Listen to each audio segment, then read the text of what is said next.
නමෝ තස්සේ භගවතු අරහතෝ සම්මා සම්බුද්දස්සේ නමෝ තස්සේ භගවතු අරහතෝ සම්මා සම්බුද්දස්සේ නමෝ තස්සේ භගවතු අරහතෝ සම්මා සම්බුද්දස්සේ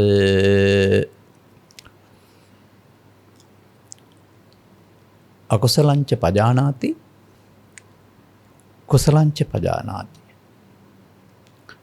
එතාවතාචකෝ ආර්ය ශ්‍රාවකෝ සම්මාදිට්ඨිකෝ හෝති इति. ප්‍රඥානාලිකාව තුළ දහම් රසය සොයන්නා වූ සදහැබර පින්වතුනි, බුදු සමය ලෝ පහළ වෙන්නේ වසර 2700කට ආසන්නයේදී 600කට ආසන්නයේදී ಭಾರತයේ තුල මතක තබාගත යුතු විශේෂිත කරුණ තමයි ඒ වන විට සමාජයේ තිබුණ ආගමික හෝ ආගමික නොවන, එහෙම නැත්නම් ගෘහස්ත සහ ආරණ්‍ය වාසී, තවත් වචනකින් කියනවා නම් අත්කලමතානුයෝගී සහ කාමසුකල්ලිකානුයෝගී, මේ ප්‍රතිපදා කිසිවක් සත්‍ය නිසා නොවේ. සත්‍ය නම් උන්වහන්සේට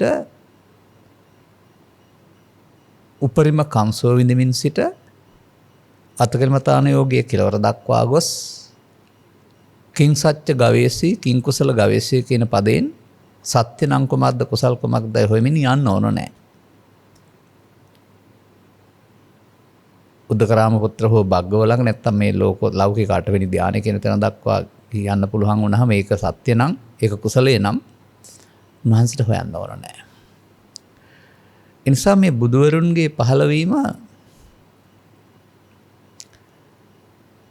සාංශාරික වශයෙන් ගත් කල බ්‍රහ්මජාල සූත්‍රයේ සඳහන් පරිදි පූර්වාන්තය පිළිබඳ හේවත් සංසාරයේ ආපු පැත්ත පිළිබඳව, අපරාන්තය පිළිබඳව හේවත් ඉදිරියට පැත්ත පිළිබඳව මතධාරීන් හිටපු ගියා. ඒ මත සංඛ්‍යාව 62කට තමයි බුදුන් වහන්සේ ගලපලා තිබෙන්නේ. මේ 62කින් එකක්වත් බුදු සමය නෙවෙයි. ඒ වගේම බුදු සමය කියන්නේ 63 වෙනි මතයකුත් නෙවෙයි, දිට්ඨියකුත් නෙවෙයි. එබැවින් අප මේ බුදු සමය පිළිබඳව හොයන්න ඕන ටිකක් පවතින තත්ත්වයන්ට වඩා යමක් තේරුම් ගන්න ඕනකමින්. එහෙත් මේ සමාජය පාසල් අධ්‍යාපනයෙන් හෝ විහාරස්ථානයෙන් හෝ නැත්නම් තවත් කරු කියලා දීපු දෙයක් තුළින් නතර වෙනවා, ස්ථාවර වෙනවා. ස්ථාවර වෙලා ඒ සාමාන්‍ය ස්වභාවයෙන්ම සංසාරේ ස්ථාවරය කරගන්න තමයි මිනිසා බලන්නේ. එයයි ඇත්ත කියලා නතර වෙනවා. වර්තමාන සමාජයේත් ඒ වගේ යම් යම් පෙර කාලේ නම් ඒවට කිව්වේ ගුරුකුල කියලා. දැන් ගුරුකුල කියන නම පාවිච්චි නොකලත් යම් යම් ආයතන සංස්ථා ආගමික බිහි වෙනවා. ඒ තැන්වල ඉගැන්වීම් වල කිසියම් ආකාරයක වෙනසකුත් තිබෙනවා. ඒ තැන් සත්‍යයි කියලා යම් යම් පිරිස් ඒ තැන්වල නතර වෙනවා. මා නම් දකින්නේ තැන් සත්‍යයි කියලා නතර වෙන්න නෙමෙයි අවශ්‍ය. ධර්මයේ සත්‍ය කුමක්ද කියලා හොයාගන්න. කාමසිකල්ලිකාන යෝගයේ තුල හිර වුණා නම්, අත්කලමතාන යෝගයේ තුල හිර වුණා නම් අපට බුදු කෙනෙක් හම්බ වෙන්නේ නැහැ. ඊට වඩා නිදහසේ සොයක නිසා තමයි බුදු කෙනෙක් හම්බ වුනේ. අපිත් પરම්පරා ගණනක් තිස්සේ ආවා වූ මග එහි ප්‍රතිඵල නැත්නම් අර බමුණන්ට වදාලාසේ බමුණන්ගෙන් අහන්නේ හත්මුතු પરම්පරාව දක්වා නුඹලා බ්‍රහ්මයෝ දැකලා තියෙනවද? නැහැ. එහෙනම් කනවැලල්ලා ගත්ත පිරිසක් පිටිපස්සේ යන අන්ධයින් පිරිසක් කියලා තියෙන්නේ ඒකයි. ඒ වගේ අපි මේ කවුරු හරි යමක් කිව්වට එය විශ්වාස කළ යුතු නැහැ. මන්දයත් සත්‍ය හමුවේ විශ්වාසයට හමු වෙන්නේ දෙවෙනි තැනක්. සත්‍ය හමුවේ විශ්වාසය බොරු වෙනවා. මම උදාහරණයකින් මෙහෙමයි කියන්නේ. ළමා කාලේ ඉඳලා බලන්නකෝ ඔබට මොනවද පෙනෙන්නේ කියලා. උදෑසන ඉර පායනවා. හිරු ඡණ්ඩ වෙනවා. ලාහිරු ඡණ්ඩ බවට පත් වෙලා ආපහු ලාහිරු බවට පත් වෙලා බැස යනවා. ඒ නිසා අපිට පෙනෙන්නේ අපි ඉන්නවා හිරු පායා බැස යනවා. හැමදාමත් සිදු වෙන දේ. ඒක විශ්වාසයක් වෙනවනේ හැට පේන නිසා. ඒක ඇත්ත කියලා අපි පිළිගන්නවානේ. දැන් තාරුණ්‍යයටපත් වෙලා සූර්යග්‍රහ මණ්ඩලයේ ක්‍රියාකාරීත්වය භ්‍රමණය බැල බලන්න සූර්යාගේ සහ ග්‍රහලෝකවල ක්‍රියාකාරීත්වය. දැන් නැත්නම් මොකද්ද? දැන් සූර්යා කොහෙවත් යන්නේ නැහැ. සූර්යා වටා තමයි එක එක ආකාරයට ග්‍රහ ලෝක භ්‍රමණය වෙන්නේ. වෘත්තාකාරව, ඉලිප්සාකාරව තමා වටේ භ්‍රමණය වෙන්නේ ආදී වශයෙන්. එවිට අපේ විශ්වාසය හරියද? හිරු පවතින එක තැනක පෘථිවිය දිනකට වතාවක් තමා වටේ කරකමින් දවස් 365කට වතාවක් සූර්යා වටේ රවුමක් යනවා. දැන් අරක විශ්වාස කළාට ඇත්තද? මෙන්න මේ වගේ තමයි මේ ඇහැට පෙනුණා වුණත් ඇත්ත වගේ පෙනුණා වුණත් සත්‍ය හැමේ විශ්වාසයට තියෙන තැන. ඒ නිසායි අපි ටිකක් විමර්ශනශීලී වෙන්න ඕන. ඒ විමර්ශනශීලීමේදී අපිට පළවෙනිම හමු වෙනවා මේ කුසල කියන පදේ සහ අකුසල කියන පදය පින්පව් වලට ගලපලා. එමය අපි ඉස්සෙල්ලා ඉගෙන ගන්න. ඒ නිසා අකුසල කියන පදයට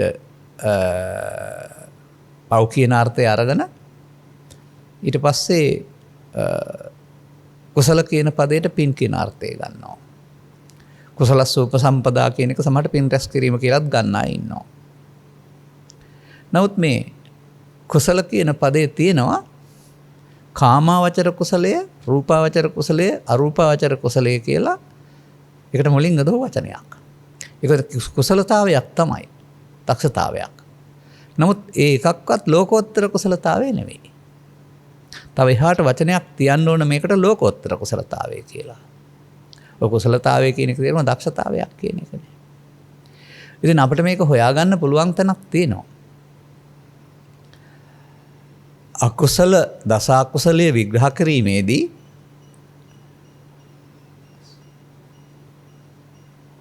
කයෙන් වචනෙන් සිතින් කියලා තුනකට බෙදලා අනතුරු මේක මූල වශයෙන් ලෝභ දේශ මොහ කියලා පෙන්නනවා.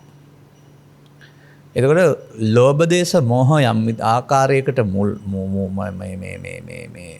මුල් වෙන්නේ මොනවටද? අකුසලයට. එතකොට අකුසලයෙන් වෙන්වීමට කුසලයේ කියලා කියනවා.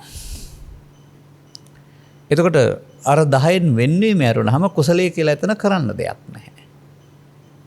නමුත් ඒ බුදුන් වහන්සේ පැහැදිලි කිරීමේදී. නමුත් මිනිසා සත්‍ය හොයා ගිය ගමනේදී පියවරෙන් පියවර ගියේ. ඔය වනචාරී යුගයේ පවා සඳහන් කරනු ලබනවා ඔවුන් ජීවත් වුණේ දඩයම් කරලා. නමුත් මේ දඩයම් කිරීමේදීත් ඔවුන්ට ආචාර ධර්ම තිබුණායි කියලා. පැටවුන් විදින්නේ නැහැ. ගැබ්බර සතුන් විදින්නේ නැහැ. ආහාර ගනිමින් සිටීදී විදින්නේ නැහැ. ඒ හොද හොයාගෙන ගිය ගමනක හැටි. අන්න ඒ වගේ ඒ මිනිසාගේ මනසේ දියුණුව තමයි අකුසලයේ කියන කාරණය තුළ සමාජයට අයහපතක් සමග තමන්ගේ මනසට හානියක් සිදු වෙන අතර අනාගත දුක් විපාකත් හිමි වෙනවයි කියන කාරණාව තේරුම් ගැනීම. එනිසා එහි ප්‍රතිඵලයක් වශයෙන් තමයි බොහෝ පිරිසක් ඒ දස අකුසලයේ කියන කාරණාවන්ගෙන් වැළකී දස පුණ්‍ය ක්‍රියාවලට ආවේ. දස කුසල් වලට නෙමෙයි. මතක තියාගන්න. එතකොට දාන සීල භාවනා පත්තිපත්ත අනුමෝදනා කියලා වෙනවා ආයෙත් දස පුණ්‍ය ක්‍රියා කියලා. එතකොට ඒක අරට වඩා හොයා ගැනීමක්. නමුත් දස පුණ්‍ය ක්‍රියා කියලා කියන එකේ තේරුමත් ආපහු අර පාප කර්ම වලට වඩා හොඳ යහපත් විපාක පවතිනා වූ තවත් කර්ම විශේෂයක්. පුණ්‍ය ක්‍රියා නම් හම්බ වෙන්නේ විපාක. එතකොට ඒක අරට වඩා දියුණුවක් ඒ වුණාට. එතකොට ඒකත් ආපහු අපේ වචන වලින් ගන්නවා නම් අරක පාප කර්ම සහ දුක් විපාක, මේක පුණ්‍ය කර්මය සහ සැප විපාක. තාමත් මේ හොයන අය ඉන්නේ කොහෙද කියලා තේරුම් ගන්න. ඉන්නේ පෘථග්ජන භාවය තුළ. පෘථග්ජන භාවය තුළ ලබා ගන්නා වූ දියුණුව තමයි එහෙමනම් ගෘහස්ත ජීවිතය ගත කරලා මේ කම්සෝ විඳලා ජීවිත අවසානයේ අපතෘප්තියෙන් මරණයට පත්වන එක උන්ට තේරිලා ඊට හයමක් හොයන්න ගිය එක තමයි ඊළඟට අර රූපාවචර අරූපාවචර කුසල කියන පැත්තට සිත යොමුනේ. නමුත් අකුසලයේදී කෙලෙස් යට වී යහපත් පුණ්‍ය චේතනා ඉස්මතු වෙනවා වගේ ධාන කුසලයේදී කාමාවචර අකුසල චේතනා කුසල චේතනා යටපත් වෙලා ඊට එහා ගිය කුසල චේතනාවක් ඉස්මතු වෙනවා. නමුත් ඒක තුලත් කිසියම් ආකාරයක මෝහයක් නැතුවා නෙවෙයි. අවිද්‍යාවක් නැතුවා නෙවෙයි. පුහුදුන් බවක් නැතුවා නෙවෙයි. ඒ නිසා ඔවුන්ට එබඳු තත්වයක් උපදවා ගැනීම තුළ ලෝකේ ජීවත් වෙනකොට ලෝකේ තියෙන අර්බුද වලින් මිදලා ඉන්න සමාධියක් තිබුණා. නමුත් ඒ සමාධිය සදාකාලිකක් වෙන්නේ නැහැ, පිරිහෙන එකක්. ඒ සමාධියෙන් පරලෝක ගියා නම් ඊට අදාළ උත්පත්තියක් ලබාගෙන මේ ලෝකේ පවතින දුකින් ඈත් වී කලක් ඉන්න පුළුවන්. නමුත් ඔවුනුත්ගේ පෘථග්ජන භාවය නිසා ඔවුන්ටත් මේ අකුසලයෙන් වෙන්නේ මේ කුසලයේ හම්බුනේ නැහැ.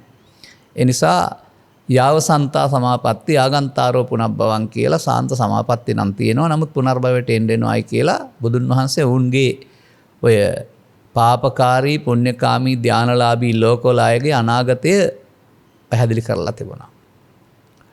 ඒ නිසා අපට තව ටිකක් එහාට හොයන්න වෙනවා හැමනම්. මේ වචන තුන සම්බන්ධයෙන් අපිට ගත්තොත් වචනයක් පෘථග්ජන භාවය තුළ බලන්න. අපි තව පංචස්කන්ධ කියන ධර්මතාවයේ එළියට ගත්තේ නැහැ මේ දේශනාව තුළ. මෞකසින් බිහි ජීවිතාවසානයේ දක්වා ජීවත් වෙන පුද්ගලයා තමයි මේ ක්‍රියාකාරකම් කරන්නේ. ඒ ක්‍රියාකාරකම් තුළ සිදුවෙන දෙයක් තමයි අනාගත ඵලයක් විපාකයක් දෙන්න හේතුවක් චිත්තාභ්‍යන්තරයේ ඉතුරු මෙහෙවත් පව් සිද්ධ වීම, පින් සිද්ධ වීම, ධාන කුසල් සිද්ධ වීම. එතකොට ඒකෙන් මොකද්ද කියවෙන්නේ? පාපේ භවගාමී, නමුත් භව දුගතිගාමී. පුණ්‍යචා කර්මයේ භවගාමී, භව සුගතිගාමී. ධාන කුසලයේ භවගාමී, ඒක ධානගාමී. සමස්තයක් වශයෙන් ගත් කල සියල්ල භවගාමී. භවගාමී එක තුළ භවගාමී අකුසලයයි භවගාමී කුසලයයි තමයි තියෙන්නේ. භවගාමීගේ ක්‍රියාකාරකම් තුළ ලෝකෝත්තර කුසලය නැහැ. හෙවත් අකුසලෙන් වෙන්වීමේ කුසලය නැහැ. ඉතින් ඒ නිසා ඔය කුසලස්සෝපසම්පදා කියන වචනේ එහෙමත් නැත්නම් මේ කුසල කියන පදයේ අපි පාසලෙන් ඉගෙන ගත්ත හෝ ඒ සරලාර්ථයෙන් ගත්ත තැනට එහා බලන්න වෙනවා. අකුසලෙන් වෙන්නේ මේ කුසලයේ කියන්නේ මොකක්ද කියන එක පිළිබඳව. කුසලතා කියන වචනේ පිළිබඳව. එතකොට එහෙමනම් ඒක එකතු වෙනවා අර ලෝකෝත්තර වලට. ඒ ලෝකෝත්තර වලදී තමයි ලෝකෝත්තර කුසලයේ තමයි ලෝභත් දේසත් මොහත් තුනම නැති වෙන්නේ. දැන් ලෝභත් දේසත් මොහත් තියෙනකොට තමයි ලෝභ දේශ තියෙනවා කාම ලෝකවලට. ධර්ම මාර්ගයේ ගියත් මොහ තියෙනවා අනාගාමී සරහත් අතර. නමුත් ලෞකික මාර්ගයේ ගියාපුවම එතන ඔබ අහලා තියෙනවද රූප රාග මාන උද්දච්ච අවිද්‍යා, අරූප රාග මාන උද්දච්ච අවිද්‍යා සම්බන්ධ කරලා තියෙන්නේ මොකේද කියලා? රූපී ධානයේට තියෙන ඇල්ම රූප රාග. ඒක මමත්වෙන් ගැනීම මාන. ඒකේ පවතිනා වූ බිඳවැටෙන සුළුස් භාවයේ උද්දච්ච. ඒකේ පවතිනා වූ සදාකාලික සැපතක් කියන මුලාව අවිද්‍යාව. අරූප රාග වලත් අවිද්‍යාව තියෙනවා.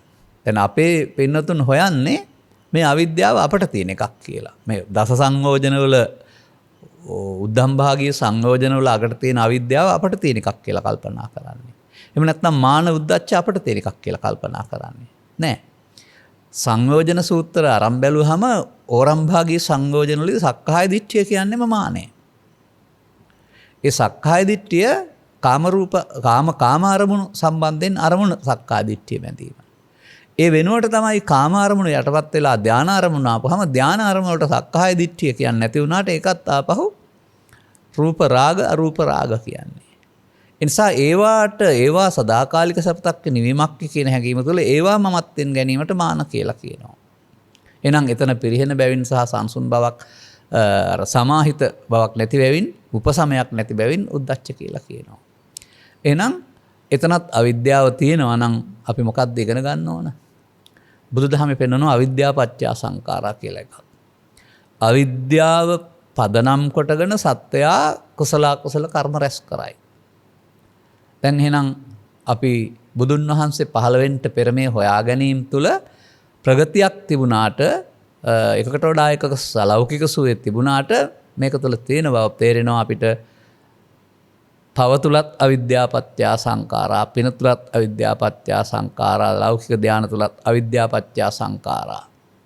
දැන් පටිච්චසමුප්පාද දහම් පෙරාම බලන අවිද්‍යාව පත්‍ය සංඛාරා කියන එකේ තේරුම අවිද්‍යාව හේතු කරන සත්‍ය අකුසල අකුසල කර්ම රැස් කරයි. එහෙනම් අවසානයේට පෙන්වන්නේ ජාති ජරා මරණ.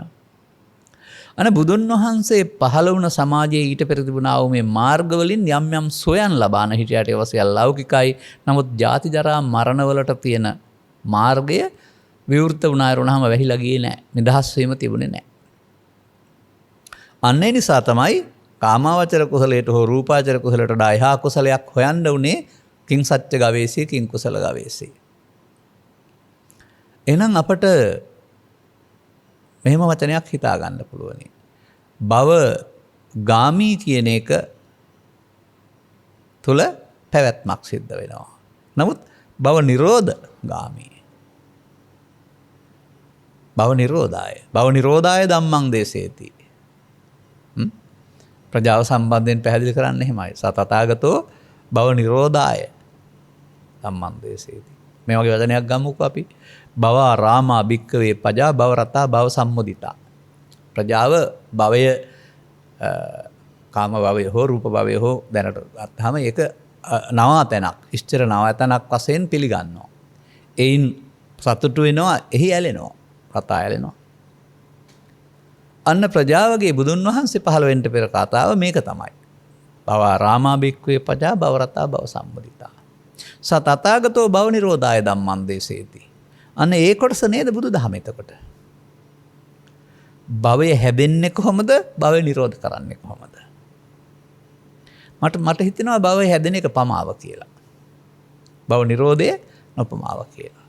එහෙනම් බුදුරජාණන් වහන්සේගේ ඉගැන්වීම් තුළ මම දකින්නවා සාරාංශ කරලා ගත්තොත් දේශනා කරලා තියෙන්නේ පමාව සහ නොපමාව විතරයි.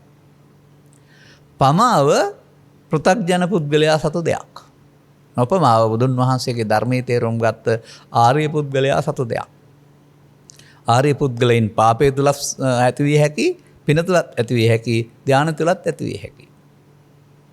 ඒක අපේ සමාජයේ විශ්වාස කරන්නේ නැහැ. අපි කල්පනා කරන්නේ ක්‍රමික ක්‍රියාමාර්ගයක් තුල පින තුල විතරක් තමයි මේ ඇති වෙන්න ඕනේ කියලා. නැහැ. ප්‍රඥාවන්තකම කියන එක යටපත් වෙලා තියෙන්නේ උපතින් ගත්ත ඇසුරු කිරීම තුල හිදුනා වූ පරිසරය තුල. එනම් පාපකාමී පරිසරයක් තුල පාපයට නැඹුරු වෙන්න පුළුවන්. පුණ්‍යකාමී පරිසරයක් තුල පුණ්‍ය කර්මයට ඇලුම් කරන්න පුළුවන්. අර කෙලෙස් යටපත් කරන පරිසරයක් තුල ඒකට ඇලුම් කරන්න පුළුවන්. ඒ ඇලුම් කිරීම තුල තමයි මේ උගලට අහු වෙන්නේ. නමුත් ඔවුන් කොට්ටාස තුනටම ඒකේ පවතිනා වූ ව්‍යාජත්වය, මුලාව වටහා ගන්න පුළුවන් නම් බුදු සමයේ පෙන්වන මැදුම් පිළිවෙත කියලා කියන ඔය තුනෙන්ම මිදෙන එක. තුනෙන්ම මිදෙනවා කියන එකේ තේරුම හැමෝම තුනටම අහු වෙලා මිදෙනවා කියන එක නෙවෙයි. අපි මේ ලෝකේ උපදිලා ටික කලක් යනකොට අහු වෙන්නේ එකකට. ඒකෙන් මිදෙන්නයි අවශ්‍ය වෙන්නේ. එහෙනම් අපි තව වචනයක් ගනිමු. භව ගාමිත්වය අபிසංකාර. භව නිරෝධ ගාමිත්වය සංඛාර නිරෝධය. දැන් තව වචනයක් ගන්නවා අපි. යංකින්චි දුක්ඛං සම්භෝති සබ්බං සංඛාරපච්චය. සත්වයාට යම්කිසි ආරි සත්‍ය දුක්ඛයක් හමු වෙනවා නම් ඒ සංඛාරප්‍රත්‍යයෙන්. සංඛාරංච නිරෝධේන නැති දුක්ඛ සම්භවෝ. සංඛාර නිරෝධයෙන් දුක් හටගන්නේ නැහැ. දැන් මොනවද මේ සත්වයාට කාම රූපාරූප භවත්‍රයේ ඇවිදින්න සිදු හේතු වෙන කාරණා? ඝන කයද දෙපායද? නැහැ. ඒ ඝන කය සහිත දෙපාය සහිත ඝන කය උදව් කරගෙන කරන්නා වූ ක්‍රියාකාරකම් තුළ අනාගත ඵලයක් උපදින්න හේතු තමන් එක්රැස් කරන අபிසංකාර කියන පද තුනක් යටතේදී. අපුණ්‍ය අபிසංකාර, පුණ්‍ය අபிසංකාර, ආනිජ්ජ අபிසංකාර. ඒ අවිපදයෙන් පෙන්වන්නේම අවිද්‍යාපත්‍ය සංකාර තමයි. පේනවද බුදුවරයෙක් පහළ වීම වැදගත්කම? සත්වයාට සිත දියුණු කරන්න පුළුවනි. එහි ප්‍රතිඵල ලබන්න පුළුවනි. නමුත් අවිද්‍යාවෙන් මිදෙන්න බෑ. අபிසංකාරයේ හොඳ අනාගතයක් හොයමින් භව ගමන යන්න ඇරුණාම භව නිරෝධයට බුදුවරයෙක් පහළ වෙනතුරු පාර පෑදෙන්නේ නැහැ. ස්වයම්භූ ඥානයේ බුද්ධත්වයේ කියන එකේ වටිනාකම ඕනෝකයි. ඒ යුගයට වෙන කිසිවෙකුත් හොයාගන්න නැති මේ සසරින් මිදෙන මාවත හොයා ගන්නවා. නමුත් භවගාමී මිනිසා සසරින් මිදෙන මාවත කල්පනා කරන්නේ ප්‍රාර්ථනා කරන්නේ පෘථග්ජනෙක් වශයෙන්. ඔහුට භව රාමා කියන එකේ තේරුම උන් භවයට ඇලිලා ඉන්නවා. ඒ නිසා ඒකේ සැප හොයන පැත්තක් පෙන්වනවා නම් ඒක මුලාවක් බව දන්නේ නැති වුණාට ඒකෙන් පිළිගන්නවා. එහෙනම් අපි කුසල කියන වචනේ පාවිච්චි කරලා තියෙන්නේ එහෙමනම් කාමාවචර කුසලයට. එහෙම නැත්නම් තව ටිකක් එහාට ගෙනන් රූපාවචර අරූපාවචර කුසලයට. ලෝකෝත්තර කුසලයට නෙමෙයි. නමුත් මේ මෙතන තියෙනවා රහසක්. ඒ තමයි බුදුන් වහන්සේ පහළ වී මංගල ධර්ම දේශනාව කරන තුරු උන්වහන්සේ හැරෙන විට මේ මාර්ගඵල කියන වචනට පත්වෙච්ච අය හිටියේ නෑ ලෝකේ. පළවැන්නා කොණ්ඩඤ්ඤ. නමුත් දිවැස දිවකන පරචිත්ත විඥානනේ පුබ්බේ නිවාස ඥානය සහිත මහා කල්ප 500ක් ඈත අතීත බලන්න පුළුවන් සහිත මහා ඍෂිවරු පහළ වෙලා හිටියා. ඔවුන් ජීවිතෙන් එහා පැත්තට ලබාගත් ධානයන්ගෙන් ඒ තැන්වල උත්පත්ති ලැබුවා. ඔවුන්ට මාර්ගඵල තිබුණේ නැහැ. බුදු සමයට ආවේනික පළවෙනි වතාවට හඳුන්වා දෙන දෙයක් තමයි බුදු සමය තුළ මාර්ගඵල කියලා එකක් තියෙනවා. ඒ මාර්ගය ගත්තොත් ලැබෙන දෙයට ඵලය කියලා කියන්නේ. එනම් පාප මාර්ගයේ ඵලය දුක් විපාක, පුණ්‍ය මාර්ගයේ ඵලය ලෞකික සැප විපාක, ධාන මාර්ගයේ ඵලය ධාන විපාක ඇරුණාම මාර්ගඵල කියන්නේ ලෝකෝත්තර විපාක. ඒක දැන් පාප කර්ම විපාක මෙලවත් තියෙනවා, ප්‍රතිසන්දි විපාක වශයෙන් පරලොව තියෙනවා. පුණ්‍ය කර්ම විපාක මෙලවත් තියෙනවා, ප්‍රවෘත්ති වශයෙන් පරලොව වශයෙන් ගත් කල මිනිසුන් අතර හෝ දෙවියන් අතර විපාක තියෙනවා. ධාන කර්මයේ මෙතනත් සෝයක් තියෙනවා, දිට්ඨ ධම්ම විහරණේ. ඒ වගේම පරලොව වශයෙන් රූපී අරූපී බඹතල විපාක තියෙනවා. ලෝකෝත්තර විපාක කොහෙද තියෙන්නේ? ලෝකෝත්තර විපාක මරණයෙන් එහා පැත්තේ නෙමෙයි, ජීවිතය තුල තියෙන්නේ. අන්නේ ලෝකෝත්තර විපාකයේ ආරම්භ වෙන්නේ කොතනද? මතක තබා ගන්න. ලෝකෝත්තර විපාකයේ ආරම්භ වෙනවට ධර්මයේ සඳහන් කරන්නේ සෝවාන් වෙනවා කියලා. සෝවාන් ආදී මාර්ගඵල පිළිවෙලින් ප්‍රත්‍යක්ෂ කටයුතු නිර්වාණ සෝය කියලා කතා කරනවා. මතක තබා ගන්න. එතකොට එහෙනම් සෝවාන් මාර්ගයනොත් නිවන පිළිබඳ කිසියම් ඉඟියක් ලැබිලා තිබෙනවා. සකෘදාගාමි අනාගාමි වලින් සම්පූර්ණ නිවීම. දැන් මේ මරණයෙන් එහා පැත්තේ තිබෙනා වූ සුන්දර තැනක්ද? එහෙම තමයි බොහෝ දෙනා උපකල්පනය කරන්නේ. නමුත් අපි දකින්නේ තථාගතයන් වහන්සේ අවුරුදු 35 දී පත් වුණා වූ මේ සුන්දරතම තත්වයට තමයි ක්ලේශ පරිනිර්වාණය කියලා කියන්නේ. නැත්නම් උන්වහන්සේගේ වදනක් ගත්තොත් පරිනිබ්බුතෝසෝ භගවා පරිනිබ්බානාය ධම්මං දේශේති. සෝ භගවායි භාග්‍යතුන් වහන්සේ පිරිනිවනට පත් වෙලා ඉඳගෙන අනිත් අයට පිරිනිවන පිණිස ධර්ම දේශනා කරනවා. අන්න එතකොට අපට තේරෙනවා මේ ලෝකෝත්තර සුව කියන එක අවුරුදු 35 ඉඳලා 80 දක්වාම උන්වහන්සේ විඳලා තියෙනවා. නමුත් ඔය විඳලා කියන වචනේ පාවිච්චි කරන්න පොඩ්ඩක් අපහසු වෙන්න වෙනවා. මොකද ඒක විඳිනවා කියන වචනේ තේරුම දැන් අර ලෞකිකයට සම්බන්ධ කරලා වේදිත සුවය කියලා කතා කරන එකනේ. ලෞකික සුවය වේදිත සුවය නම් ලෝකෝත්තර සුවය විඳීමක් නැති සැපත කියන අර්ථයෙන් කුළු ගන්නපම වැරදි. උන්වහන්සේලා වදන්නේ නිවන් සුව විඳිනවා කියලා නෙවෙයිද?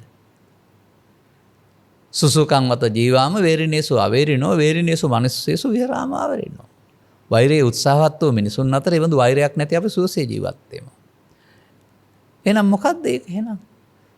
අවේදිත කියන එකේ තේරුම තව ටිකක් ගැඹුරින් හොයන්න ඕන. දැන් ඔය වේදිතේදී විඳීම මමත්වයෙන් ගැනීමක් තියෙනවා. පාපේදී හෝ පිනේදී හෝ ධානයේදී ඒක මමත්වයෙන් ගැනීමක් තියෙන නිසා තමයි වේදිත සුව කියලා කියන්නේ. නමුත් මේ මමත්වයේ බිඳ වැටීමයි ලෝකෝත්තරය කියලා කියන්නේ. එතකොට මමත්වයෙන් ගැනීමක් නැති සුවේ නිසා තමයි ඒකට අවේදිත කියලා කියන්නේ. ඒ මමත්වයෙන් ගැනීම කියන එක සාමාන්‍යයෙන් තේරුම් ගන්න හරි පහසු දෙයක්. ඔය සමාජයේ කියන්නේ යම් අය ටිකක් ඔළුවට අරන් කියලා, උඩින් යනවා කියලා, අහංකාරය කියලා. ඒ අහංකාරයේ පදයේ තුල මේ අර්ථය තියෙනවා. කාර කියන්නේ සාමාන්‍යයෙන් කරගන්නවට. අහං කියන්නේ මම. අහංකාරය කියන්නේ මම කර ගැනීම. මොනවද මම කරගන්නේ? ඒ මොහොතට එන දේ, Tamanට තියෙන දේ, ඒවත් දැඩිව සිතට ගැනීම. නම් ධනෙන්, කුලයෙන්, නිලයෙන්, බලයෙන්, දේශපාලන බලයෙන්, උගත්කමෙන්, රූපලක්ෂණෙන් ඕනෑම එකකින් ඒක අරමුණට අරගෙන අනිත් අයට වඩා කියන අර්ථයෙන් අහංකාර කරගත්ත හැකි. අහංකාරය. එතකොට ඒකේ තව ටිකක් විස්තර කරන්න පුළුවන් තැනක් අපිට ගන්න පුළුවන් අසුතවන්ත කියනා වූ පඨම සාදුති අසුතවන්ත කියන සූත්‍රවල තියෙනා වූ අර්ථයක්. ඒක තමයි මේ සමාජය දැනගන්න ඕන කාරණාව. මොකද ප්‍රාථමික ඉගැන්වීමේදී සිරුර කොටස් 32කට බෙදලා 32 එක එක කොටසක් පළමුව හිතින් හිතලා බැලුවාම ඒ එක කොටසක මම කියලා කෙනෙක් නැති නිසා කයේ මම කියලා කෙනෙක් නැහැ කියන අර්ථය තමයි ග්‍රාමීයව මුල් කාලේ නැත්නම් කලකට පෙර අපේ අහිංසක අම්මලා ඉගෙන ගත්තේ සහ තේරුම් ගත්තේ. එතකොට එතන කය සම්බන්ධ කරගන්න දෙයක්. නමුත් මේක අසුතවන්ත සූත්‍රානුව වැරදි. තථාගතයන් වහන්සේගේ ඉගැන්වීම පැහැදිලි කරන්නේ කයක් අවුරුදු 30ක් 40ක් 50ක් 60ක් තියෙන්න පුළුවන්. ඒ නිසා කයේ පුද්ගලයෙක් ඉන්නවා කියලා ගත්තත් කමක් නැහැ. ගත් එක හරි කියන්නෙත් නැහැ, කමක් නැහැ කියන එකේ සාධාරණයක් පෙන්නනවා. නමුත් උන්වහන්සේ වදාරන්නේ ඉති මනෝ, ඉති විඥානෝ, ඉති චිත්තං. සිතයයි කියනු ලැබෙයිද, මනෝයයි කියනු ලැබෙයිද, විඥානයයි කියනු ලැබෙයිද? එය හටගත් ගමන් නැසෙනවා සහ එකක් හටගෙන නැසෙන විට තව එකක් හට ගන්නවා. එකින් එකට යන දෙයක් නැහැ. මේ ක්ෂණිකව හටගෙන නැසෙන සිතේ කොහොමද මම කියලා කෙනෙක් ඉන්නේ කියන එක. අන්න එහෙනම් බුදුදහමෙන් පෙන්වන්නේ සිතට එන දේ මම කොට ගැනීම කියන එක.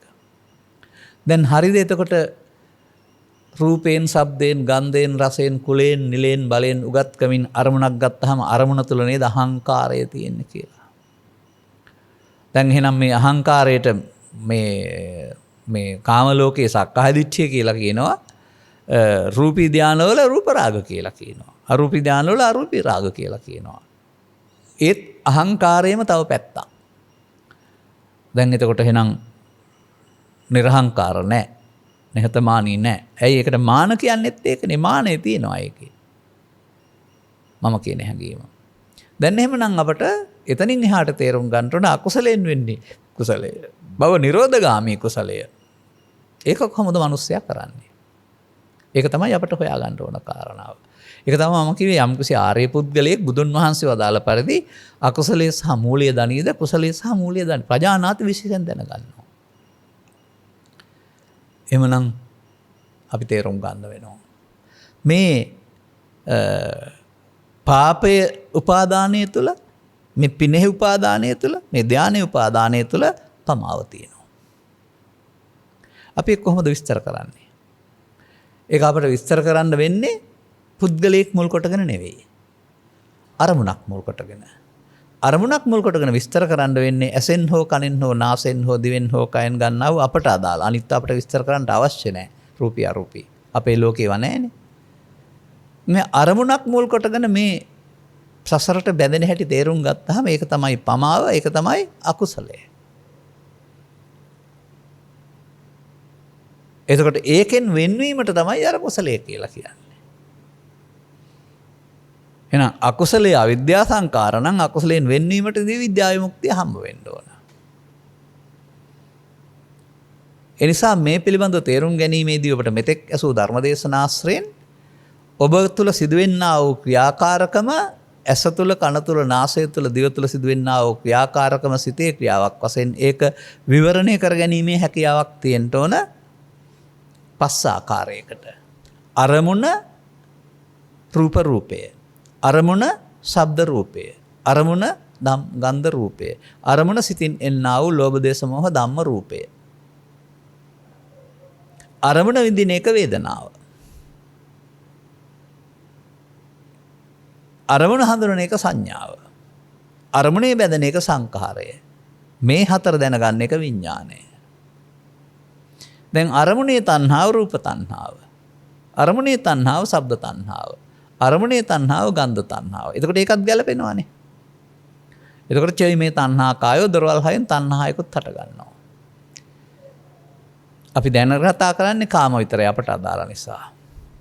දැන් තණ්හා වුණොත් මොකද වෙන්නේ? තණ්හා වෙන්නේ අරමුණක් ඇසක් තුළ. චක්කු රෝකේ පිය රූපං සාත රූපං. ඇහැ තමයි මේ සත්වයාට ප්‍රිය මිහිරි වශයෙන් තිවෙන්නේ. ඇහි තමා එත්තේසා ඇහි එම තණ්හාව උපජ්ජමානෝ උපජ්ජති. උපදිනවා නම් උපදිනවා. නිවසමානෝ නිවසති, වාසය කරනවා නම් වාසය කරනවා. පහීයමානෝ පහීයති. තේරුම් ගත්ත පුද්ගලයාගේ පහීයමානෝ පහීයති, අනිත් අයගේ උපජ්ජමානෝ උපජ්ජති සහ නිවසමානෝ නිවසති විතරයි. එතකොට ඒක රූප තණ්හා. තණ්හා වුණොත් පෙන්වනවා තව දහම් පෙළකින් උපාදාන භව. අන්න තණ්හා උපාදාන භව ඇහි කනේ නාසයේ දිවේ කය ඕන එකක වෙන්න පුළුවන්. පවේ පිනේ ධානය ඕන එකක වෙන්න පුළුවන්. එතකොට තණ්හා උපාදාන භව නම් ඒකේ වරහන් ඇතුලේ අවිද්‍යා සංඛාරා. අවිද්‍යා සංඛාරා කවුරු හරි කුසලයේ කියලා කියනවාද? අන්න එහෙමයි බුදුරජාණන් වහන්සේ මිනිසා බෙදාගත්ත මේ තුන තුලම අවිද්‍යාවක් තියෙනවා. අවිද්‍යාව තුල අනාගත ඵල උපදින්නා වූ සංඛාරයක් තියෙනවා කියලා පෙන්වන්නේ. එහෙනම් අපි බුදුවරයෙකුගේ කරුණ පැහැදිලි කිරීමකින් තොරව හොඳ හොයාගෙන ගියාට පවට වඩා පින හොඳයි කියලා පින තුල හිර වෙන්න පුළුවන්. පිනට වඩා ධානය හොඳයි කියලා ධානය තුල හිර වෙන්න පුළුවන්. ඒකයි ධර්මයේ නැතිකමේ තියෙන එක. විශේෂයෙන් භාවනා කියන පැත්තට ගියාපම මේවා තුල විවිධ බොරු වලවල් තියෙනවා. නැත්නම් සිතට රැවටීම් පවතිනවා. ඒවා ඔස්සේ ඒක Tamanට ලැබිලා තිබෙනා වූ මාර්ගඵලයක් නැත්නම් ලෝකෝත්තර තත්වයක් කියලා මුලා වෙනවා බොහෝ දෙනා. ඒ නිසා බුදු සමයෙන් පෙන්වන්නේ සිත හඳුනාගෙන යන්න. සිතට හැම දෙයක්ම එනවයි කියන එක. ඒක හඳුනා ගන්න පුළුවන් වෙනකොට අපි තුල සිදුවෙනා වූ ක්‍රියාවලියක් තථාගතයන් වහන්සේ ඇස තුල, කන තුල, නාසය තුල, දිව තුල සිදුවෙනා වූ ක්‍රියාවලියක් පටිච්ච සමුප්පාද කියන පදයෙන් පෙන්වලා තිබෙනවා. එහෙමත් නැත්නම් නিত্য සුඛ ආත්ම ලක්ෂණය වශයෙන් පෙන්වලා තිබෙනවා. ඒක පොතේ නෙවෙයි තියෙන්නේ අපි ළඟ. අන්න මේ නিত্য සුඛ ආත්ම ලක්ෂණයට අහුවෙච්ච එකට අපි කියනවාද කුසලයේ කියලා? නෑ. ඒක තමයි අපි මේ සසරට අහු වුණ හැටි සහ සසරේ අනාගත භවයක් හැදෙන හැටි අපට. ඉතින් ඒක අපි තේරුම් ගන්න ඕන. ඒක ජීවිතය තුළ එක් පතාවක් සිදු වෙනවා කියලා නෙමෙයි තේරුම් ගන්න ඕන. ඇස තුළ, කන තුළ, නාසය තුළ, දිව තුළ ඒ මොහොතේ උපදින අරමුණක් ඔස්සේ සිදු වෙනවායි කියන එක. එහෙනම් අපට අරමුණේ ඇලීමේදී, ගැටීමේදී, මුලාවේදී සංයෝජනයක් වෙනවා. සසරට බැඳීමක් සිදු වෙනවා. අනේ සසරට බැඳෙන සංයෝජන කියන කතාව තේරුම් ගන්නට පු탁ජන පුද්ගලයාට පුද්ගලයෙක් වශයෙන් තේරුම් ගන්න බෑ. කියන්නේ මව් කුසෙන් බිහි ජීවිතාවසානයේ දක්වා ජීවත් වෙන්න එක්කෙනෙක් කියලා බැලුවොත් ගන්න බෑ. නමුත් මේක අරමුණක් තුළ සිදු වෙනවක් කියලා තේරුම් ගන්න පුළුවන් නම් තමයි සක්කාය දිට්ඨිය තේරුම් ගන්න පුළුවන් වෙන්නේ. එතකොට සක්කාය දිට්ඨි සංයෝජනය කියන්නේ කුසලයක් නෙවෙයිනේ. සසර බැඳ තමන පළවෙනි සංයෝජන බැම්ම. අරමුණේ බැඳෙනවා කියන්නේ ඇයි? අරමුණ කියන්නේ මොකද්ද? අරමුණ රූපේ, ශබ්දේ, ගන්ධේ, රසේ, ස්පර්ශේ, පව, පින, ධානය අරමුණ. ඒ අරමුණේ මමත්වෙන් බැඳීම කියන එක කයක ඇතුළත සිදු වුණා වුණාට ඒක මානසික දෙයක් නේ. අර සිතට එන දේ මම කොට ගන්නවා කියන වචනෙන් පෙන්වන්න උත්සාහ කරන්නේ ඔන්න ඕක තමයි. අපි ඔය ඇස කන නාසය දිවකය උදව් කරගෙන ඔය අරමුණක් විග්‍රහ කිරීමේදී රූප කියන වචනේ ශරීරයට පාවිච්චි කරන එක පැත්තකින් තබලා රූප කියන අරමුණ ගන්නවා. ශබ්ද රූප කියන අරමුණ ගන්නවා. ගන්ධ රූප කියලා අරමුණු ගන්නවා. එතකොට හයක් තියෙනවා අරමුණු. අරමුණ තමයි අපි තම තමන්ට කැමති පරිදි වේදනා තුන් ආකාරයකට බෙදාගෙන විඳින්නේ. අරමුණ තමයි අපි සංඥාවෙන් හඳුනන්නේ. අරමුණ සඳහා තමයි චේතනා එකතු කරන්නේ. අරමුණ තුළ රූප වේදනා සංඥා සංකාර හතරෙන් කරපු දේ වාර්තාකරුවා වාර්තා කරන්නාසේ විශේෂයෙන් දැන ගැනීමට විඥානයයි කියනු ලැබේ. දැන් මේකට කියනවා සක්කාය. මේකට එන අරමුණට එන දේ අන්න අහංකාරය කියලා මම පෙන්වුවේ ඒකයි. අරමුණට එන දේ දැඩිව ගත්තාම අරමුණ තුලයි මම හැදෙන්නේ. එතකොට සක්කාය දිට්ඨි කියලා කියනවා. අරමුණ තුල මම හදාගත්තාම මොකද වෙන්නේ? සංයෝජනය වෙනවා. සංයෝජනයේ කුසලයක්ද අකුසලයක්ද? සසරට බැඳෙන එක. සසර බැඳෙන එක සම්බන්ධයෙන් තථාගතයන් වහන්සේ වදාරන්නේ මඤ්ඤමානෝකෝ භික්ඛු බාධෝ ආරස්ස කියලා. මේ අරමුණ මමත්වයෙන් ගත්තොත්, පව මමත්වයෙන් ගත්තත්, පින මමත්වයෙන් ගත්තත්, ධාන මමත්වයෙන් ගත්තත් සංයෝජන වෙන එකට තමයි බද්දෝ මාරස්ස කියන්නේ.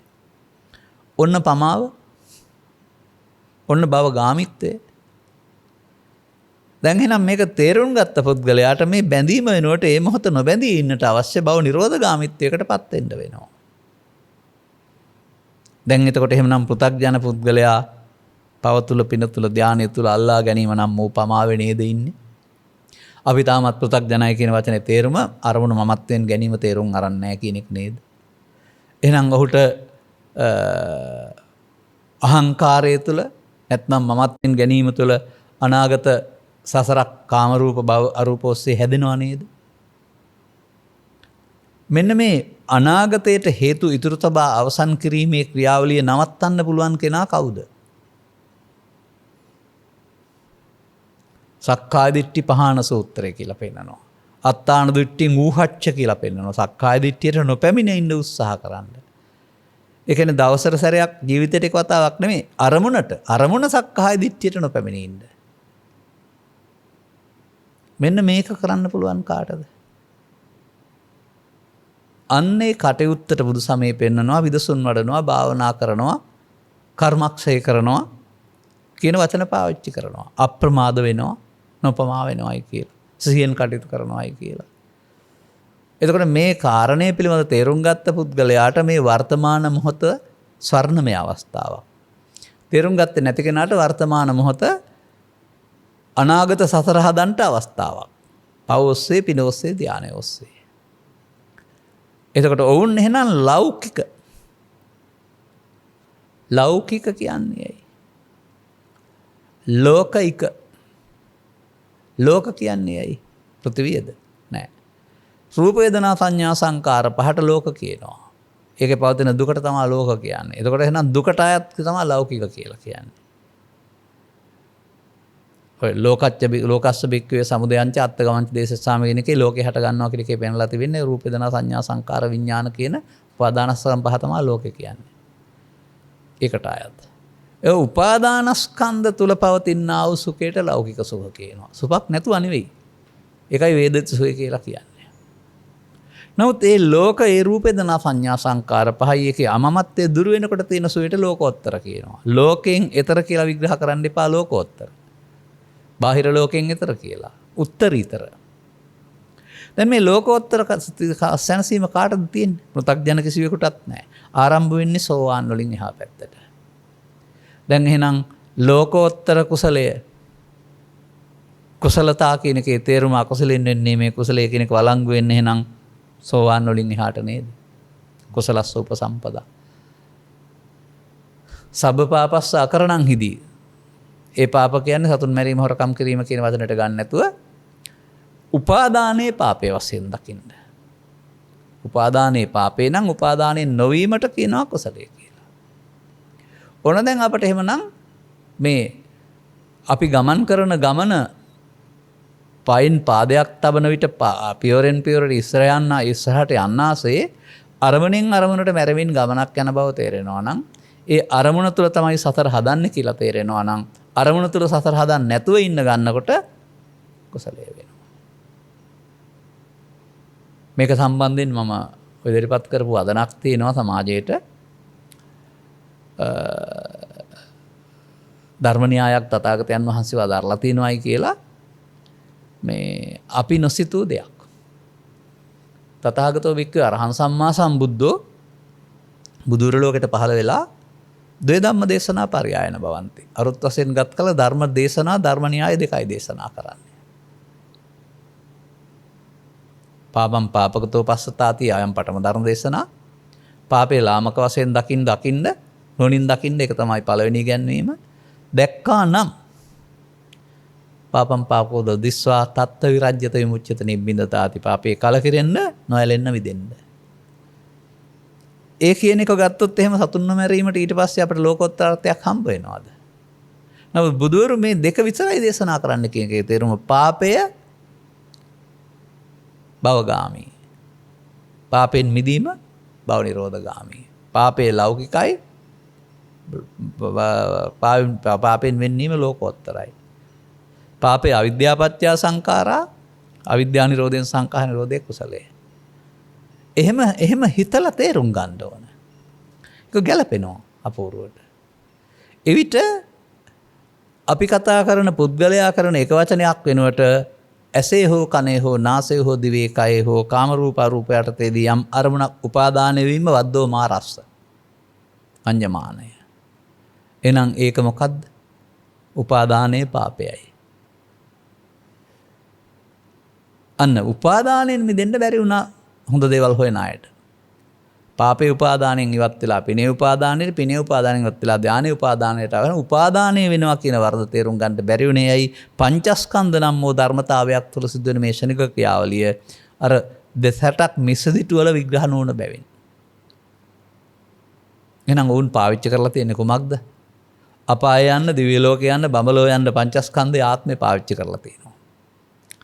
අන්න බුදුන් වහන්සේගේ ධර්මදේශනා මුල් දෙකේම තියෙනවා අනත්ත ලක්කන. එහෙනම් අන්න මේ මට ලැබිලා තියෙන මාත්‍රකාවට අනුව ගත් කළ දැන් මේ අකුසලයෙන් වෙන්නේ මේ කුසලය. උපාදානයෙන් වෙන්නේ මේ කුසලය. කරන්න පුළුවන් වෙන්නේ බුදු සමයේ තේරුම් ගත්ත මේ ආරි ශ්‍රාවකයාට. ඔහු ඉන්පසු මොකද කරන්න ඕන? අර උපාදානයේ අකුසලය නම් උපාදානයෙන් වෙන්වීමට කුසලයේ කියනවා. මේක පෙළක් පැහැදිලි කරලා නැද්ද? පෙළක් පැහැදිලි කරලා තිබෙනවා. පැහැදිලි කරලා තිබෙන සූත්‍ර දේශනා ගණනාවක් තිබෙනවා. ඒක ඔබ තේරුම් ගන්න ඇස තුළ හෝ කන තුළ හෝ නාසය තුළ හෝ දිව තුළ හෝ අරමුණ තුළ. අරමුණක් හමුවීමට ස්පර්ශ කියනවා. ඒක ප්‍රත්‍ය වෙනවායි කියනවා විඳින්න. විඳින නිසා ඒකට ඇලෙන්න ගැටෙන්න හේතු වෙනවා කියනවා තණ්හා. එහෙම වුණොත් ඒක අර දැඩිව ගැනීමට යටත් වෙලා උපාදාන වී සංසාරික විපාක දෙන්න හේතුවක් විතර වෙනවට බව කියනවා. පාලියෙන් කියනවා වස්සපච්චය වේදනා, වේදනාපච්චය තණ්හා, තණ්හාපච්චය උපාදාන, උපාදානපච්චය භව. පොතේ නෙවෙයි ඇසේ, කනේ, නාසයේ, දිවේ, කයේ, පවේ, පිනේ, ධානයේ. තණ්හාපච්චය උපාදාන, උපාදානපච්චය භව නම් ඒකට කවුරු හරි කුසලයේ කියයිද? මොකද තණ්හා උපාදාන භව වරහන් ඇතුලේ අවිද්‍යා සංඛාරා. අවිද්‍යා සංකාරය තුළ නරක එකක් හොඳ එකක් හොඳ මේකක් හොයාගත්ත ඇරුණාම විද්‍යා විමුක්තියට යන පාරක් ඒකකවතවත් නැහැ. අන්න ඒක තමයි බුදුවරුන්ගේ විශේෂත්වය. උන්වහන්සේලා අවිද්‍යාව පත්‍ය සංකාරා උගන්වන්න ලෝකෙට පහළ වුණේ නැහැ. විද්‍යා විමුක්තිය උගන්වන්නයි පහළ වුණේ. එහෙනම් අපි මේ අවිද්‍යා සංකාරය වෙනුවට එතෙන්ද විද්‍යා විමුක්තිය ගේන්නේ කොහොමද? අරමුණ අනාගත ඵලයක් උපදින්නට හේතු ඉතුරු නොවි නැසෙන්න ඕන. ඒක වෙන හැටි තියෙනවා පාළිය තුල.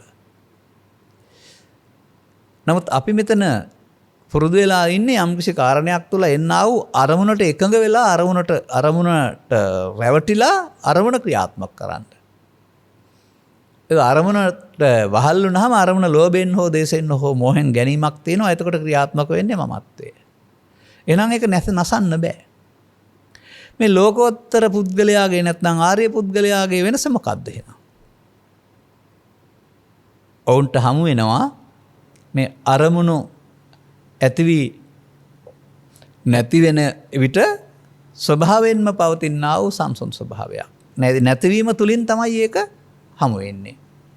අරමුණු උපදින්න හේතු අඩු වෙනකොට තමයි මේක හමු වෙන්නේ. නමුත් මේ අරමුණු බලෙන් යටපත් කරපුවාමත් මේ වගේ එකක් හම්බ වෙනවා.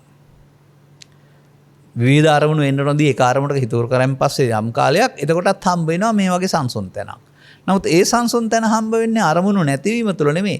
අරමුණු ඈත්වීම තුළ. ඒකේ මේකේ සැනසීම සමාන නිසා මේක එකක් කියලා ලෝකයා හිතනවා. නමුත් මේ මාර්ගඵලලාභී පුද්ගලයාට ලැබෙන මේ සංසුන් බව අරමුණු උපදින්න තියෙන හේතු තුනීම තුළ ලැබෙන දෙයක්. ඒක තමයි සෝවාන් පුද්ගලයා සෝවාන් වීමෙන් නිවන් දැක්කා කියලා කියන්නේ. මා හිතනවා ඔහුට පවතිනවා මේ සංසුන් ස්වභාවය පිළිබඳ අවබෝධයක් ලෝකෝත්තර පළවෙනි ධානය කියලා. ඔහු දැන් සටනට සැරසිලා ඉන්නේ. ඔහුට මේ ලෝකෝත්තර ධානයේ හේවත් ධර්මයේ සරණ තියෙනවා. ඔහු දැන් එතන ඉඳගෙන තමයි ක්ලේශයන්ට මුහුණ දෙන්නේ. දැන් ක්ලේශයන්ට වහල් වෙන්න බෑ. ක්ලේශයන් පරදින්න ඕන. මේ සංසුන් බව නැත්නම් ක්ලේශයන්ට පරදිනවා. ඒක මාර පරාජය නෙමෙයි මාරයට පරාජය. දැන් මාර පරාජය. ඔන්න පටිසෝතගාමීත්වයේ නැත්නම් ආපහු යන්න පටන් ගත්තා කියන එකේ තේරුම. දැන් ඔහුට එහෙනම් ලෝකේ ජීවත් වෙන්න පුළුවන්. අනිත් අය වගේම. නමුත් ඔහුට වර්තමාන මොහොත අනාගත සසර හදන අවස්ථාවක් බවට පත් කරගන්නවාද අනාගත සසරක් හදන්න නැතුව අවසන් කරනවාද කියන මේ තීරණ දෙකෙන් එකකට එන්න ඕන.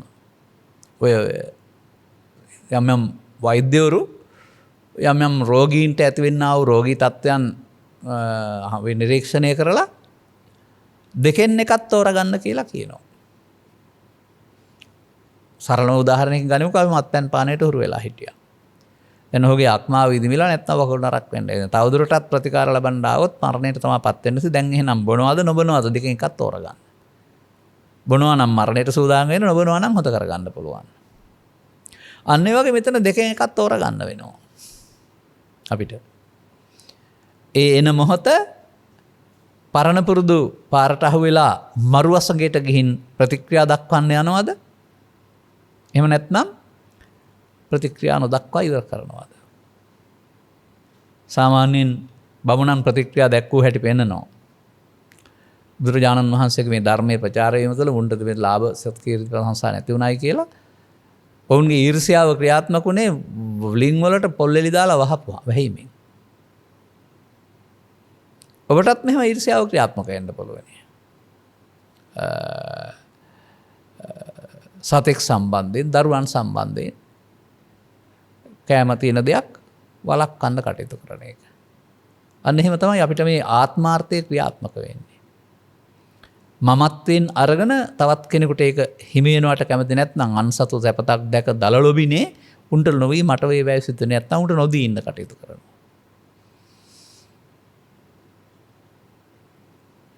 දැන් අර දෙවන පෑතිස් රජතුමාගේ සහෝදරය සම්බන්ධ කතාන්තරය පෙන්නනවානේ මෙහෙම දෙයක්. මේ දේවියට ඊර්ෂ්‍යාවක් තිබුණා රජකමට පත්වෙයි කියලා. ඒ නිසා ඝාතනය කරන්න ලෑස්ති කරයි කියලා. නමුත් මේ ඝාතනය කරන්න ලෑස්ති කරේ විස දෙමු ආහාරයක් යොදලා. මේ විස දෙමු ආහාරය කැවුනේ ඇගේ පුතාට කියලා මට මතක නෑ හරියට මේ සිද්ධිය.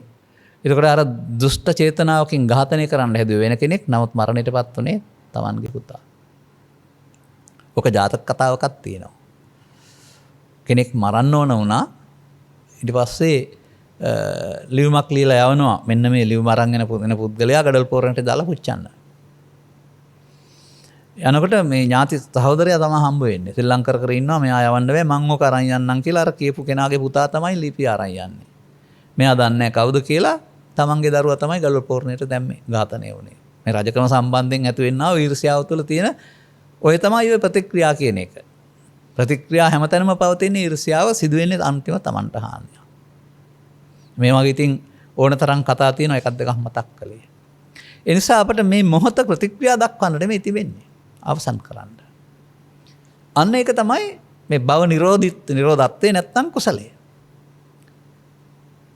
ඒක දහම් පෙළෙන් ගත්තාම තින්නම් සංගති පස්සෝ පස්සපච්චා වේදනා වේදනාපච්චා තණ්හා කියන වචනේ ගත්තාම ඒ තණ්හාව රූප තණ්හාව ශබ්ද තණ්හාව මමත්වෙන් ගැනීම ගන්න නැතුව අශේෂ ශේෂ කරන්නේ නැත්නම් විරාග රාග කරන්නේ නැත්නම් නිරෝධ එතකොට අන්න එතන නිරෝධයක් සිද්ධ වෙනවා. නිරෝධ වෙනකොට එහෙනම් උපාදාන වෙන්නේ නැහැ. තණ්හා නිරෝධයෙන් උපාදාන නිරෝධය උපාදානෙන් භව නිරෝධය.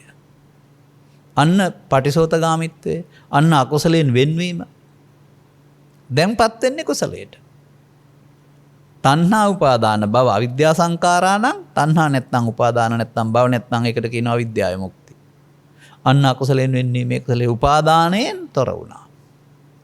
දැන් කොහාටද යන්නේ? මොහොතක් පාසා මොකද වෙන්නේ දැන්? භව ගාමීද භව නිරෝධගාමීද? භව නිරෝධගාමී. දැන් එතකොට තණ්හා උපාදාන භව නම් අකුසලයේ සිද්ධ වෙනවද? අකුසලයෙන් වෙන් වෙනවද? අකුසලයෙන් වෙන්වීමට කුසලයේ කියනවා කියන්නේ අන්න ඒකනේ. මේ උපාදානයෙන් වෙන්වීම සිදු වෙනවා.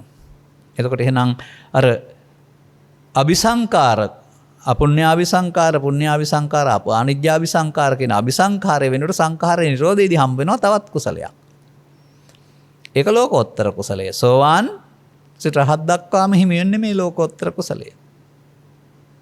එතකොට ඒ සඳහා එහෙමනම් අපට වර්තමාන මොහොතේ අනාගත ඵලයක් උපදින්න හේතුවක් ඉදිරියට අවසන් කිරීමට හැකියාව තියෙන්න වෙනවා. මේක මෙහෙම වෙනව නේද කියලා තේරෙන්න වෙනවා. තේරිලා විතරක් මදි. ඊට පස්සේ පරණ පාරට අහු වෙන්නේ නැති වෙන්න අපිට මෙතන වඩන්න තියෙන ගති ලක්ෂණ ටිකක් තියෙනවා. ඒක බෝධිපාක්ෂික ධර්ම වලින් ගත්තොත් සද්ධා බල, විරි බල, සති බල, සමාධි බල, ප්‍රඥා බල. සද්ධා ඉන්ද්‍රිය, විරි ඉන්ද්‍රිය, සති ඉන්ද්‍රිය, සමාධි ඉන්ද්‍රිය, ප්‍රඥා. හුඟක් ඕන නැහැ එකකින්. අර පැරණි හමුදාවට ඉඩ දී සටන පරාජය කරන එක වෙනුවට මේ අලුත් හමුදාවට ඉඩ දීලා සතරන් පරාජය කරන්න අපේ ශක්තිය විරිය වැඩෙන්න ඕන. දැන් අපි කවුද?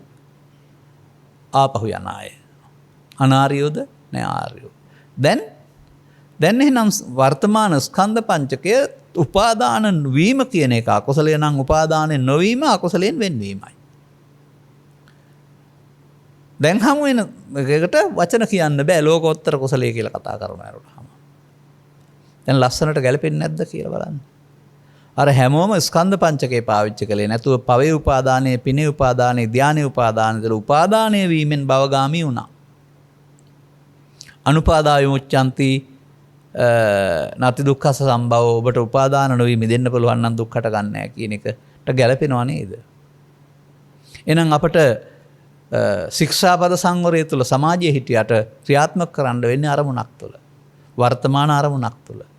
අරමුණින් අරමුණට අපට සතිමත් වෙන්න වෙනවා. අරමුණට අහු වෙලා උපාදාන කරලා අවසන් කරනවද? අරමුණට අහු වෙන්නේ නැතුව අවසන් කරනවද? දැන් එතකොට එහෙනම් තණ්හා උපාදාන භව නම් භව සිදු වෙන්නේ තණ්හා නැත්තම් උපාදාන නැත්තම් භව නිරෝධය සිද්ධ වෙනවා. දැන් ඒකට පටිසෝතගාමී කියනව නේද? මේකට සූත්‍ර දේශනාවල විවිධ නම් තියෙනවා නේද? ඒ ඕනෑම පදයක් අරගෙන ගලප ගන්න. අපි කියනවා උපාදීයමානෝ කෝ බික්ඛු බද්දෝ මාරස්ස අනුපාදීයමානෝ මුත්තෝ පාපිමතෝ.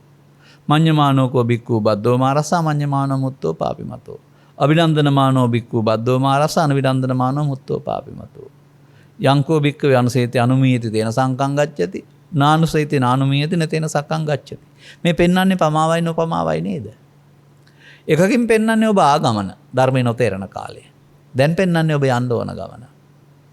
දැන් එහෙමනම් මෙන්න මේ தත්ත්වය තේරෙන තුරු ධර්මස්සවණය කරන්න ඕන.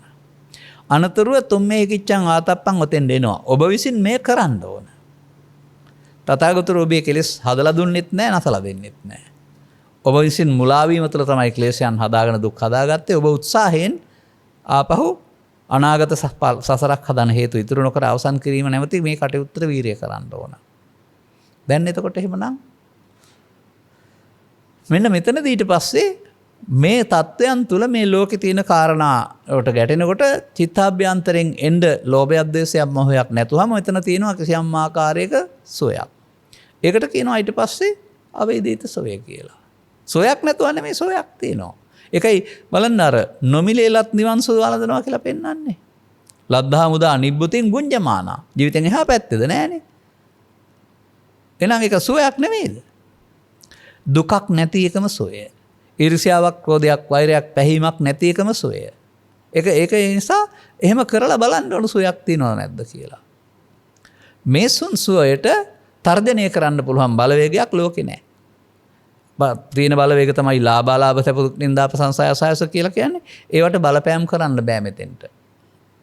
අන්න එතකොට තේරෙනවා මේ ලෝක සිදුවෙන සිදුවීම් මමත්වෙන් අරගෙන දුක් විඳිනවා නේද? මමත්වෙන් ගත්තේ නැත්නම් ලෝක සිදුවීම් වෙනම තියෙයි, අපට වෙනම සනසීමක් තියෙයි. අපි ජීවිතයේ සංසාර ගමනේ ඇවිදින් හොයාපු දේ ඕක තමයි.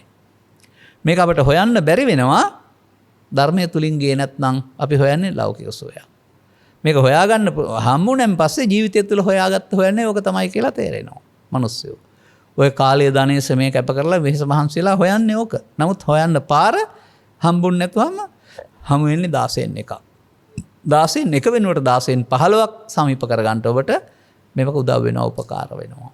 නිසා මට ලැබුණ මාතෘකාවට අනුව තමයි මම මේ කාලය ගත්තේ ගලපන්නට. ඒ ගැලපීම තුළ එහෙමනම් අපට අපි කතා කරන හොඳ දේ කියන වචනට එහා ගිහින් මේ වර්තමාන මොහොත සංසාරයට බැඳෙන එකට අකුසලයේ කියලා හිතාගෙන බැඳෙන්නේ නැති එකට කුසලයේ කියලා තේරුම්. අකුසලයෙන් වෙන්වීමට කුසලයේ කියනවා. එතකොට තමයි බුදුසමයේ සඳහන් ලෝකෝත්තර කුසලයේ අත්දකින්න ඔබට ලැබෙන්නේ. මේ හිමි කරගන්න අය සමාජයේ ඉන්නවා නම් ඔවුන්ගේ මූණ පැහැපත් වෙන්න පුළුවන්. ඔවුන් සමාජයේ සමග කටයුතු කිරීමේදී ගැටුම් අවම වෙන්න පුළුවන්. ගැටුම් නැති තැනට වෙන්න පුළුවන් ඉස්සරහට. යන්න ඒ වගේ වෙනසක් තේරෙනවා. ඒ පුද්ගලයින්ට. ඒ නිසා මේ ඒ බඳු තත්ත්වයක් තුළ මිනිසා නොමිනිසෙක් කරන්නා වූ මිනිසාගේ හැඟීම් වර්තමානයට ඇවිදින් අතපය හසුරවන්නා වූ ලෝභ දේශ මොහ මූලික කොට ගත්තා වූ ක්‍රියාවන් අවම වීම සිදු වෙනවා. ඒක පෞල් ජීවිතයට යහපතක් නෙවෙයිද? සහෝදර සහෝදරයන් අතර යහපතක් නෙවෙයිද? ආයතනයකට යහපතක් නෙවෙයිද? හැම තැනකටම යහපතක්. මොකද මේ ආයතන මට්ටමින් ගත් කල තම තමන් විසින් දැනගන්න ඕන මොනතරම් වංචා රසක් බොරු රසක් කරනවද කියලා මුදල් ලබා ගන්න. ඉතින් ඒවා කරන්න බැරි වෙනවා. ඒවා කරලා මොකද වෙන්නේ? මූල්‍ය වාසි ලබා ගනීවි. නමුත් සංසාරයටත් අහු වෙනවා. මොකද මමත්වයෙන් ගන්න වංචාව කියන්නේ මමත්වෙන් ගැනීමක් නේ. එහෙනම් ඒකට විපාකයක් තියෙන බැවින් රාජකාරීදී නැති වුණත් වෙන තැනකදී නැත්තම් විශ්‍රාම ගියාම හරි ආපහු මේක ඉදවන්න වෙනවා. ඉතින් වෙනස සමස්ත සමාජයේම තම තමන් ඉන්නා තැන්වල කරන්නා වූ වංචාවෙන් ගලව ගන්නට මේ ධර්මයේ සරණ උදව් වෙනවා. එහෙමයි මේක වැදගත් වෙන්නේ. ප්‍රායෝගික ක්‍රියාවලියක් බවට පත් වෙන්නේ. ඒවැ ස්වභාවයන් ඉතින් මේ වෙලාවේ පැහැදිලි කරන්න මම කාලය ගන්නෙ නෑ. උදාහරණ වශයෙන් පැහැදිලි කර හැකි වෙනත් ධර්ම දේශනාව තුළ මේ මුළු මහත් සමාජයේම අවස්ථානුකූලව කොතරම් වංචනික වෙනවද කියලා පුතග්ජන අය සරල සමාජයේ පවතින උදාහරණ ආශ්‍රයෙන්. එහෙම නොවෙන්නට එහෙනම් අපට මෙන්න මේ මොහොත මේ අනාගත ඵලයක් උපදින්න හේතු ඉතුරු නොකරකොට එතන ධර්මයේ සරණක් පවතිනවා. එහෙනම් අපට ආපහු විපාක එන්නේ නැහැ. ලෞකික විපාක, ලෝකෝත්තර විපාක. ධම්මස පාදා ගැනීම තුලින් මේ මාර්ගයේ අනුගමනයකට තථාගත බුදු පියාණන් වහන්සේට ප්‍රතිපත්තියෙන් පොදන කෙනෙක් බවට පත්වීමට මෙම කරුණු පැහැදිලි කිරීම හේතු ආසනාව වේවායි කියන සුභාශිංසනයේ ප්‍රාර්ථනා කරමින් මම ධර්මානුශාසනාව මෙතකින් අවසන් කරනු ලබනවා. සබ්බිහිතයෝ වජ්ජන්තු සබ්බ රෝගෝ විනස්සතු මාතේ බවත් අන්තරායෝ සුඛී දීඝායුකෝ භව සෑම දිනාටම තෙරුවන් සරණයි. දේශක්ඛයෝ